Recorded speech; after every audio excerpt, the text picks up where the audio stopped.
Gubernur DKI Jakarta Joko Widodo dengan segala kelebihan dan kekurangannya kerap menampilkan hal sederhana namun menjadi tren di masyarakat. Hobi Jokowi keluar masuk tempat kumuh alias belusukan tiba-tiba menjadi kosakata dan topik yang kerap diperbincangkan. Kini jelang pemilu presiden, Jokowi melahirkan pakem politik di luar kelaziman, yakni menggalang koalisi tanpa power sharing alias tanpa bagi-bagi kekuasaan dengan mitra koalisi. Pakem politik yang sempat dicibir berbagai kalangan ini ternyata membuahkan hasil. Partai Nasdem besutan Surya Paloh dan Partai Kebangkitan Bangsa yang digawangi Muhaimin Iskandar menerima tawaran Joko Widodo. Kita ini hanya menyampaikan yang dengan Partai Nasdem maupun Partai PKB hanya menyampaikan mengenai platform, mengenai agenda ke depan, mengenai langkah-langkah ke depan, hanya itu aja. Jokowi yang hingga kini berada di puncak klasemen survei Pilpres tentu menjadi daya tarik bagi Nasdem dan PKB. Namun adakah faktor lain di luar unsur survei yang membuat Partai Nasdem dan Partai Kebangkitan Bangsa bergabung tanpa syarat?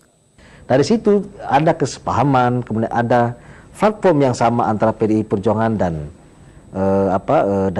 Nasdem. Nah, sehingga itu makin memudahkan Nasdem untuk melakukan kerjasama politik atau koalisi dengan PDI Perjuangan. Karena itu kaum Marhen dan Nahdliyin itu membutuhkan perhatian yang serius. Kita yakin agenda perjuangan umat Islam, khususnya Ahlus Sunnah wal Jamaah, lebih khusus lagi umat Islam PKB dan NU bisa dititipkan di dalam gerbong koalisi ini.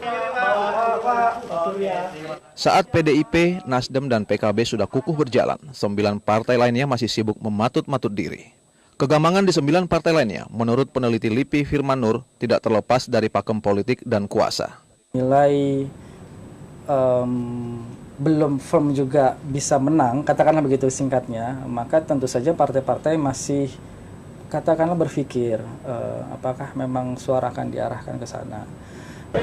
Berhasil menciptakan tren bukan berarti menjadi pemenang pemilu, sebab pemilih di 9 Juli mendatanglah yang akan menjadi penentu. Akankah tren Jokowi berlanjut dan mengena di hati 180 juta lebih pemilih? Tim Liputan, Metro TV.